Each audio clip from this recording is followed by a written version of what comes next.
You're listening to the Travis Makes Money podcast presented by GoHighLevel.com. For a free 30-day trial of the best all-in-one digital marketing software tool on the planet, just go to GoHighLevel.com/Travis. What's going on, money makers? Welcome back to the Travis Makes Money podcast, where it's our mission to help you make more money. Today on the show, we're talking a little bit about starting businesses, a little bit about real estate, a little bit about podcasting with my new friend, Sam Sells. Sam is a real estate investor and entrepreneur who's led the acquisition and management of over $200 million in commercial real estate assets. A retired U.S. Air Force officer turned impact investor, Sam specializes in building wealth while solving critical housing challenges. He's the co-founder of Impact Growth Capital and host of the Disruptive Capitalists podcast, where he teaches innovative strategies to create financial freedom and lasting impact. So I think he might have a thing or two to say about making more money and having financial freedom. So before we jump into this conversation, if you're an entrepreneur or solopreneur using multiple softwares for marketing, email, forms, calendars, SMS, automation, reputation management, et cetera, you're probably doing it wrong. You owe it to yourself to check out High Level's all-in-one platform for marketing and automation so that you can get back to focusing on what you do best. They've created an amazing tool over there that's somehow as simple as it is capable. So join over 3 million other businesses and go to gohighlevel.com/Travis for a free 30-day trial. Gohighlevel.com/Travis to see what High Level can do for you. Sam, what's up, dude? Welcome to the show. Hey, thanks, Travis. Pleasure to be here. Yeah, man. Let's jump in. First question. This is one of my favorite questions because it's always brings us into a good conversation about entrepreneurship. Tell me how you made your first dollar ever. My first dollar ever was as a kid. I don't even remember what I was selling, but selling something. I just remember that I sold stuff. Yeah. Well, I mean, it also helps that your last name is Sells. So, Yeah. like when I saw your name come across my desk, so to speak, for an interview, I thought that it was like because my podcast is Travis Makes Money, and my other one is Travis Makes Friends. So I thought that like that was what it was saying. I thought it was like saying like Sam sells real estate or whatever. You know what I mean? I was Yeah. like, oh, interesting. It's the same thing. And I was like, oh no, that's just his last name. So Yeah. I buy way more than I sell for sure. But yeah. yeah, it should be Sam buys. Yeah. Yeah. Well, it's kind of like it's like that scene from The Office where Dwight is talking about his dentist and he was like, well, what's Michael Scott was like, well, what's your dentist's name? And he was like, Crentist. He's like, your dentist's name is Crentist. And I remember reading this psychology book one time and it used that scene as an example to be like, you're actually more likely to do a career field if your last name has to do with that field.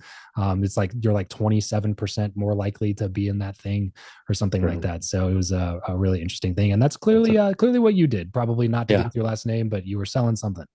Selling something. Yeah. Yeah. What did you want to be when you grew up at that point? I knew I wanted to do three things in my life when I was young. I knew I wanted to join the military. I knew I wanted to uh, go on a mission for my church, and I knew I wanted to do something that made a big difference in the world and serve my fellow man. So those were the three things. I remember writing that down as a 14-year-old in my journal. I don't know. I must have been a weird 14-year-old with like big vision stuff, Yeah. but that was it. It worked out though, right?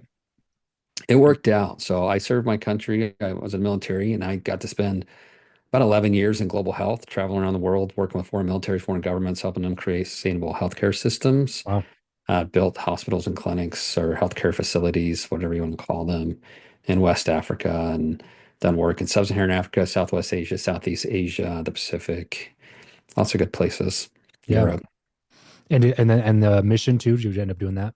I did spent two time years yeah, 2 years in Idaho.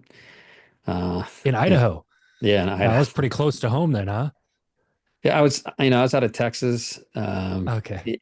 and yeah, so that was, it's just funny, you just go wherever you're supposed to go and do whatever you're supposed to do, and you don't complain, you just go do it. What were some of the lessons you took away from doing that mission for a couple of years that you've used in the business world? Oh man, I learned a lot about that there are systems that you repeat um, create similar outcomes. And so that's one of the places where I learned like how to be successful and how to communicate effectively and how to ask good questions. I started out, you're trying to talk to people about God and you're asking them really dumb questions. You get the complete wrong path and answers, and then you're off in new land and nobody Yeah, wants you're to. in no man's land talking about sports or something for 30 Yeah. minutes. Yeah. And then you just wasted all your time. So, So when you got out of the military, mhm. why real estate? While I was in the military, actually, I was working at USAID. I got a fellowship at USAID who just got crushed by the new administration.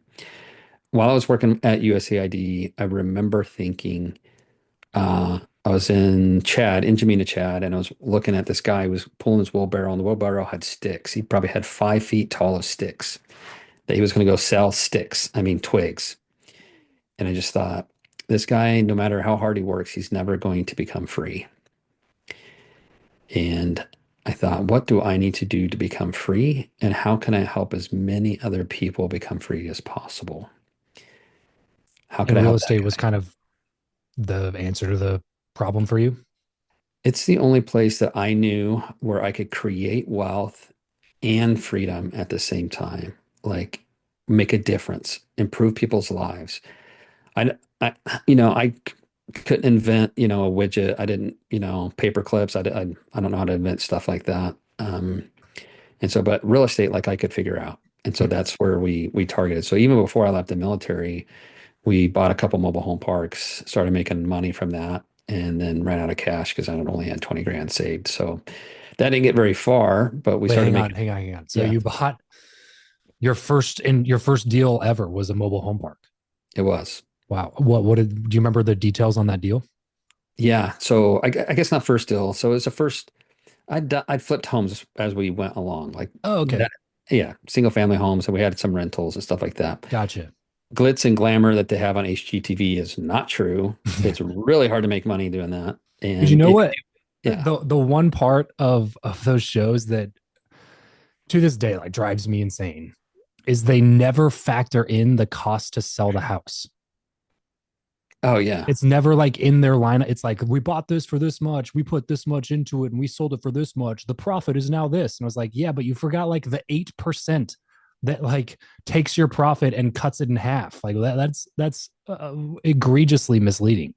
It's egregiously misleading. And the fact that they don't make their money from flipping homes, they make their money from TV. Yeah, right. Well, a couple of the people literally didn't make any money until they got the TV deal. Like they Yeah. were very, and I know because I've talked to them personally, and they were like they were just as surprised that they got the TV deal as everybody else in their lives were because they frankly didn't deserve it at the time. It was because the thing is like television, good investors don't make for good television.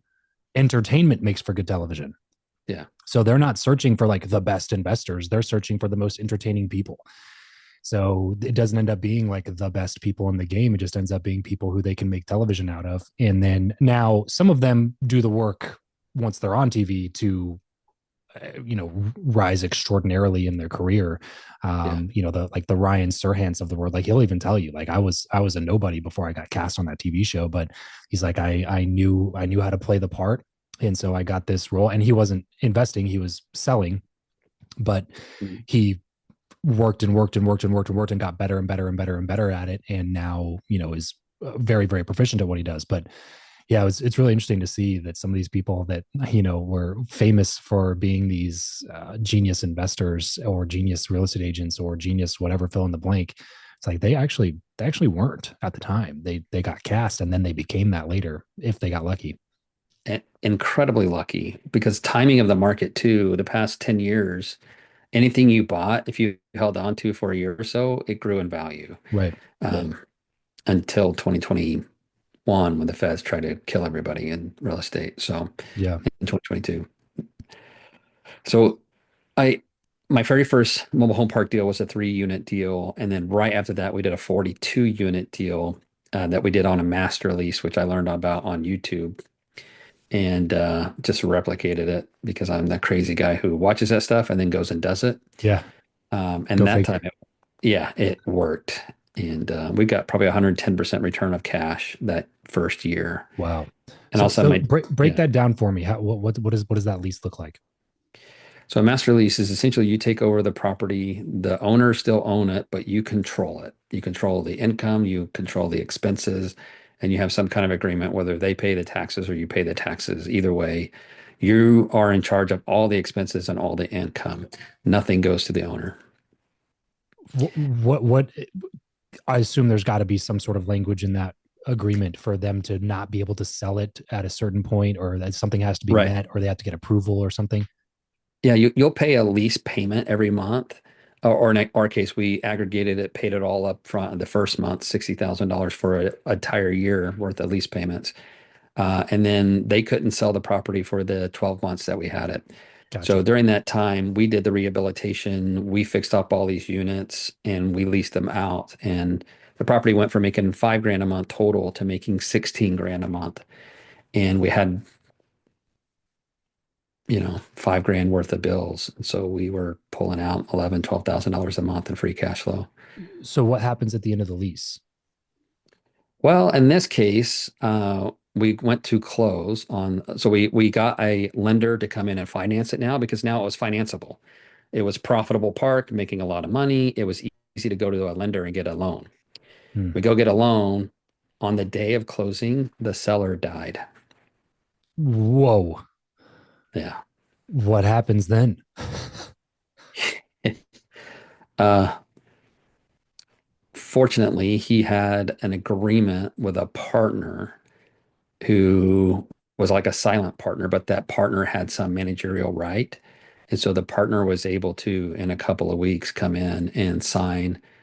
He had to agree to the terms and everything, but he did, and we were able to close the park. Gotcha. So But you ended up buying the park. we ended up buying the park. Is there a scenario where you do that? You put in all this work, time, energy, effort, you get it up to increasing cash flow significantly, and the owner goes, "Hey, thanks for doing that. I'll take it from here."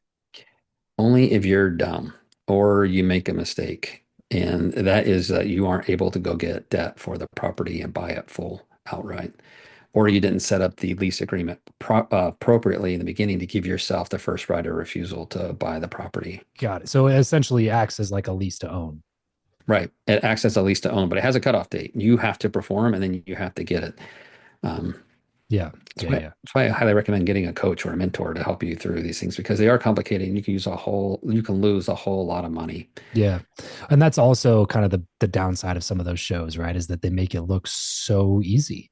It's like anybody can do this. Like, you know what I mean? And at the end of the day, you buy your first property and realize really quickly that not anybody can do this, and it requires a lot of specialized knowledge. It requires connections with the right contractors so you don't get screwed on fees and additional Mm, things that you weren't planning for.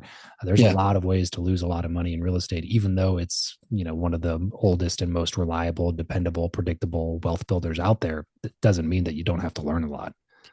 I think the past couple of years, a lot of investors have finally realized that you can lose your shirts. There's been hundreds of billions of dollars of investor capital that has been wiped out, and I've known, investors where we had deals that didn't go very well, and we returned 80% of the capital, and investors were super angry. You can never lose money in real estate. I'm like, you guys are lucky. We bought this way under the market, and I can show you 50 other people who lost everything. Yep, 100%, man. And I have several friends who have lost 100% of their investment in real estate. I lost,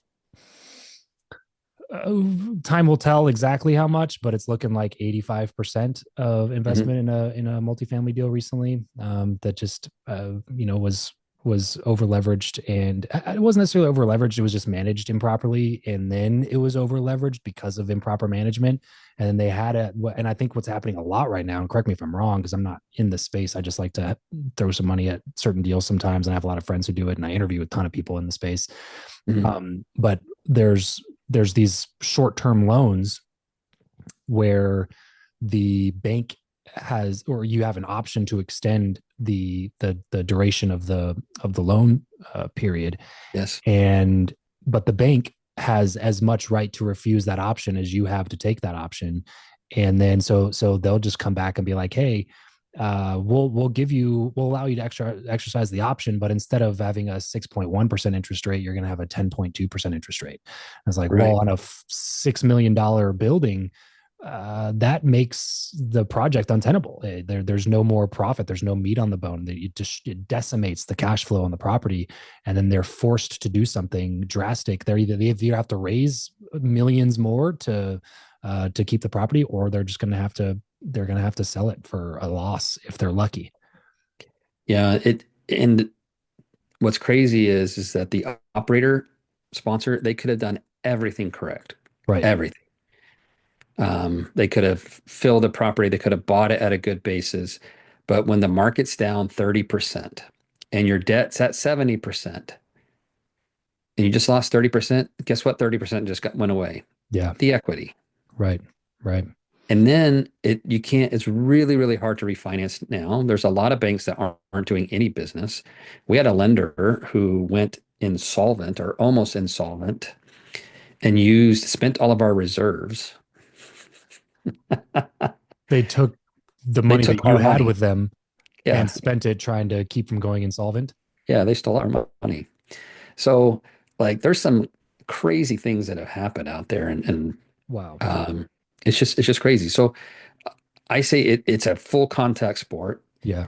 Um, the more savvy and seasoned the lead sponsor is, the more likely they are to avoid working with lenders who may suffer things like ours did because just bonkers.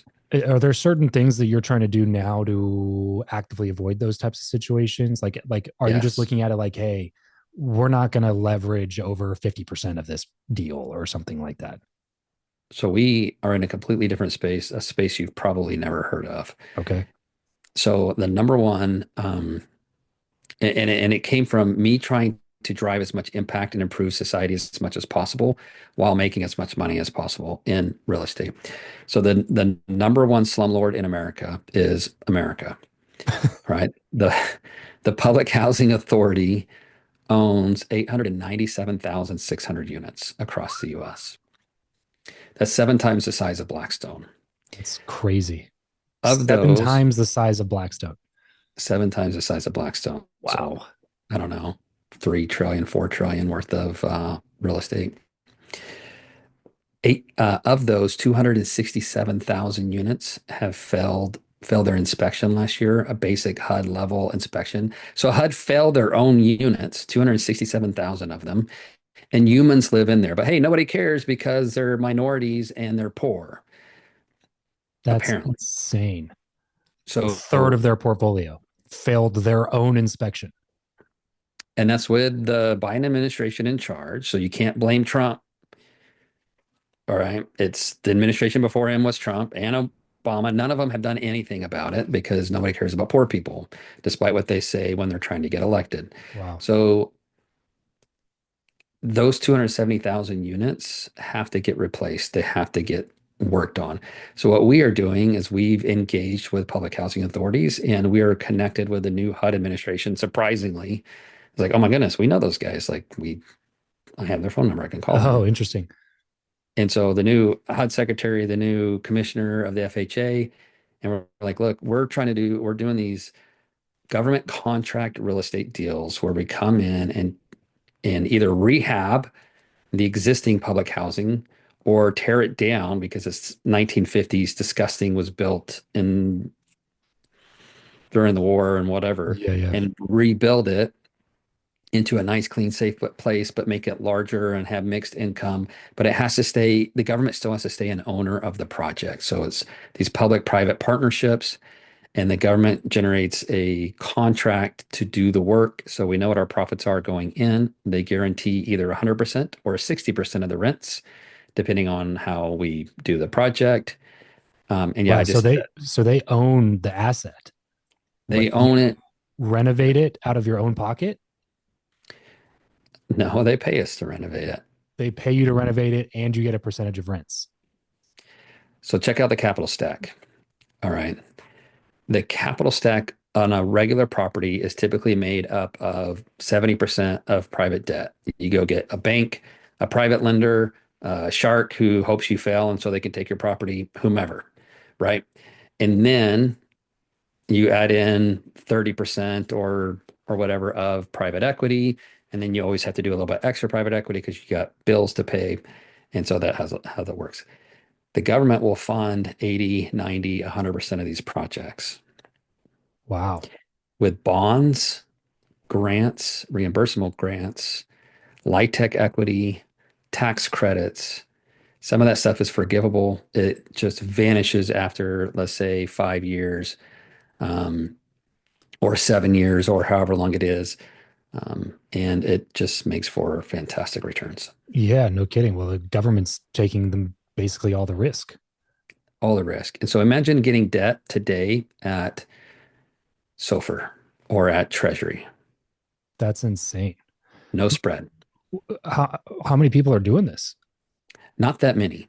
Yeah.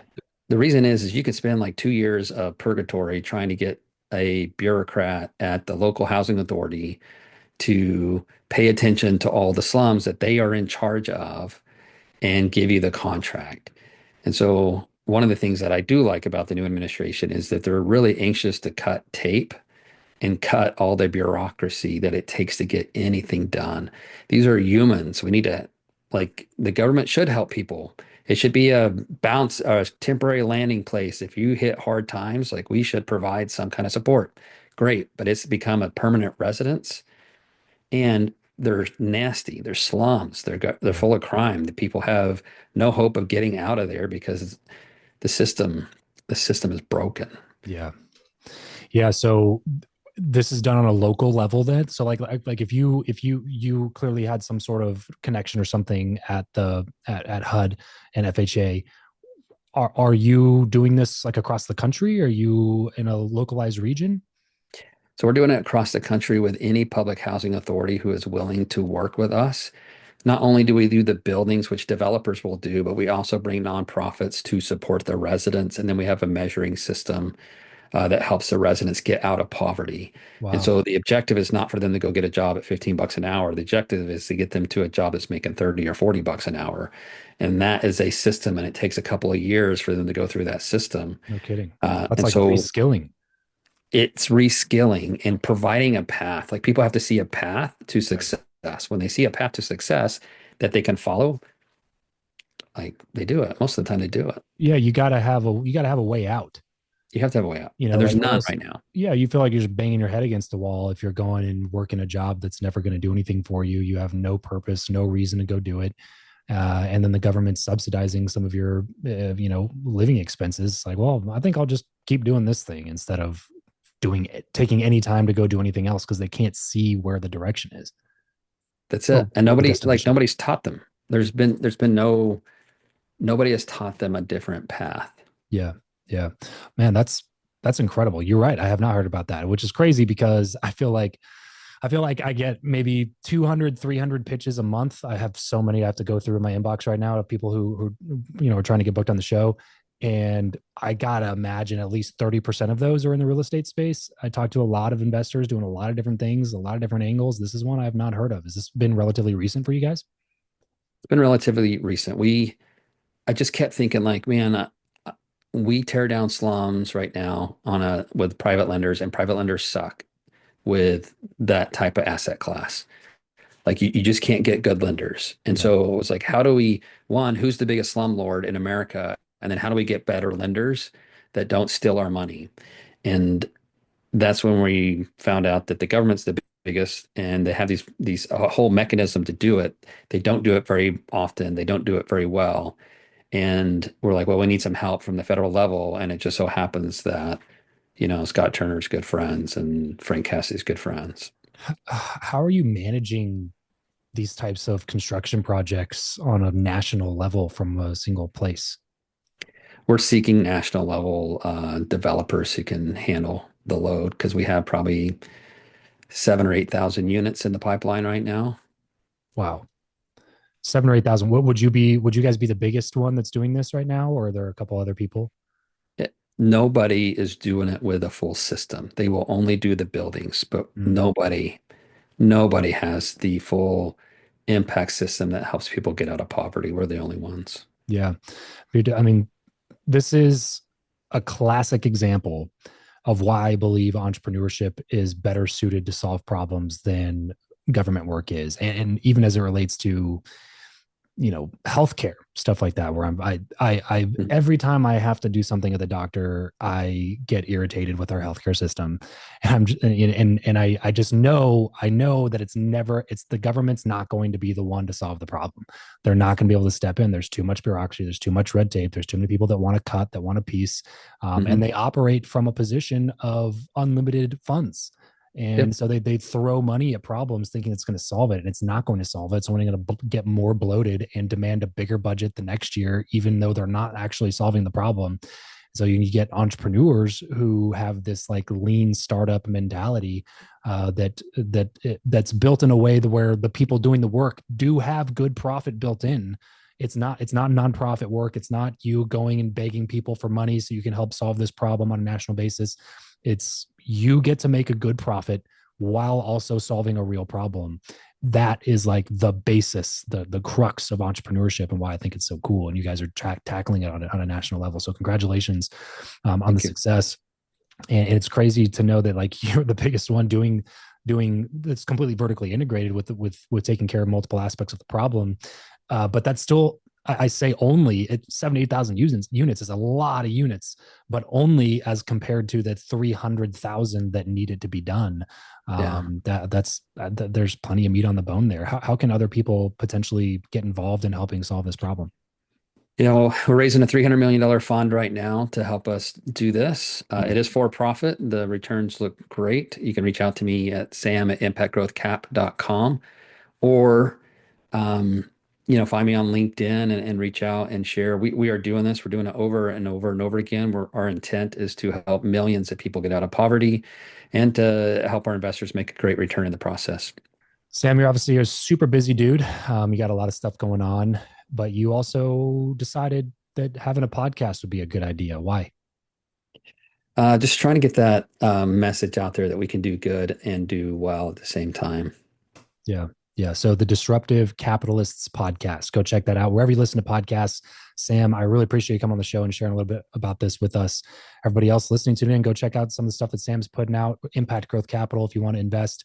And remember, money only solves money problems. Then you're left with the problems money can't solve, but it's easier to solve those ones with some money in the bank. So let's solve that problem first here on the Travis Makes Money podcast. Thanks for tuning in. Catch you guys next time. Peace out.